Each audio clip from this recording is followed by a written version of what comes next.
what we're going to have is we've got two local people who represent US technologies, US know-how coming into Asia Pacific. So we're going to have a chat about what are the challenges bringing that technology here into Asia Pacific, and what is special about Asia Pacific and how does it change. But first of all, each of them is just going to give you a very quick introduction to what it is that they're bringing in terms of technology. So, Anupam, if you would like to take it first, you'll need the mic. Oh, you're live. Oh. All right. Great pleasure to be here as part of the panel. Just maybe quickly, actually, before we get into some of the core discussion points, I thought it would be good if I could introduce you what Affinova is all about. I think for some of you who may have been a part of Johan's presentation earlier, may have gotten a little bit of flavor, but I'll try to spend more time on the technology and then how we've sort of expanded that from, say, US-based technology across the world.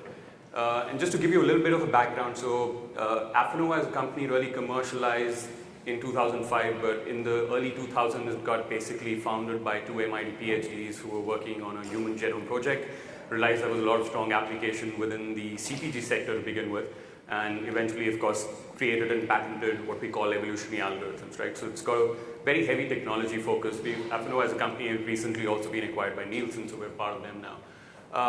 And I'll talk about how it works and what is the impact that I think people are using this technology, our clients who are using this technology, what have they, and how they've really benefited from it. But some common sort of challenges, right? Just to set some context, because what we've consistently found is the idea of a lot of this application from this technology is when you talk about concept development. Of course, those concepts could be product, could be brand, could be packaging, could be communication, and so forth. But the two key factors that I really want to focus here on is one, the fact that traditional concept testing can be very slow and iterative, and a lot of us would have faced that problem that you test something. If it doesn't get a green light, then you're back either tweaking it or you're back to the drawing board, right? So that process can be very slow and iterative, and in certain cases also very investment draining. But oftentimes you're also relying on very traditional survey-based, same ways in which we're trying to understand consumer behavior, which in today's day and age doesn't work, right? Technology is adopting. Johan talked a little bit about how Amazon, iTunes, Pandora, all these people are using technology to understand consumer behavior better, but that doesn't seem to be too sort of applicable across the board, because we're still relying on a lot of these traditional methodologies. And the numbers on the right, basically what they're suggesting is a lot of the efforts that our clients are making, either in terms of launches don't get launched. So about 2/3 of the products that are planned don't get launched. Even the ones that do get launched are not pretty successful. So about 2/3 of them don't meet the success criteria even after a 2-year time period. And that's exactly what this technology is meant to solve for, right? So the methodology or the technology we used, we sort of call it the optimizer.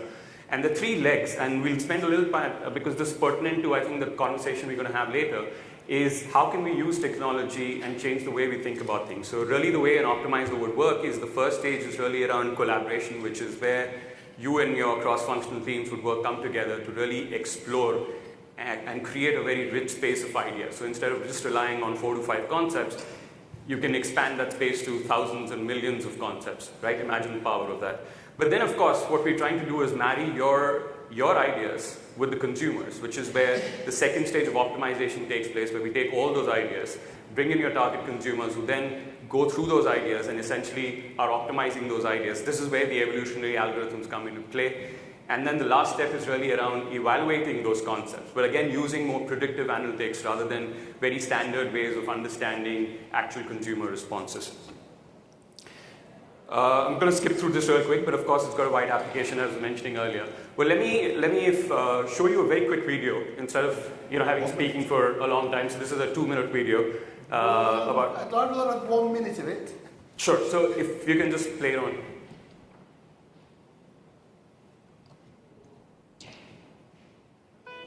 You have an idea and want to make it as compelling as possible for consumers. You want to understand how it will compete against other products in market. And you want to find out specifically what consumers like and don't like about your idea, so you can execute it perfectly when you launch. What's the fastest and most effective way to do it? With Optimizer technology from Affinova. Optimizer expands innovative thinking, allowing you to create new and better versions of your original idea. Then, In as quickly as a few weeks, it identifies the best idea to bring to market. So how does Optimizer work? It all starts with exploration. First, your ideas turn into a concept which represents the core components that will drive consumer appeal. Using our web-based technology, your team then collaborates on the concept, adding as many different ideas as possible. This collective brainstorming creates many interesting variations to increase your chances of finding a truly breakthrough concept. Commenting tools help further develop your concept until your idea space is fully expanded. Now it's time for optimization. Online, your targeted consumers view holistic, fully developed concept variations and make choices based on purchase intent or other criteria you define. Behind the scenes, a patented evolutionary algorithm learns from consumers' simple sequential choices. Weak concepts disappear, while strong concepts cluster into distinct groupings based on similar consumer preferences. From this process, 3 to 5 top concepts emerge, representing the best of all distinct concepts you explored. I think it goes. Okay, thank you, Annabelle. Sure. And Colin, if you could just give us a quick run through the survey analytics and then we can get into the discussion part. Okay.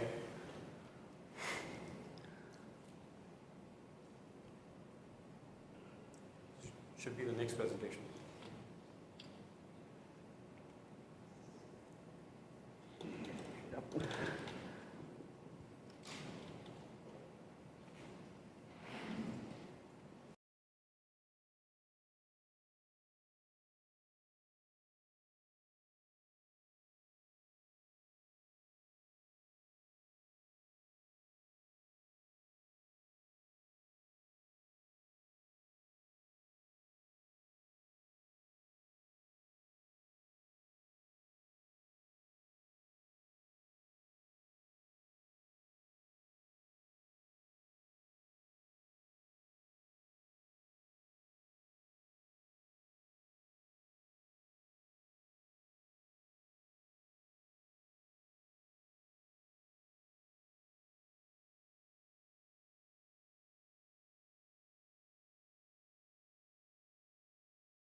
I think the challenges are fewer than we think they actually are as well.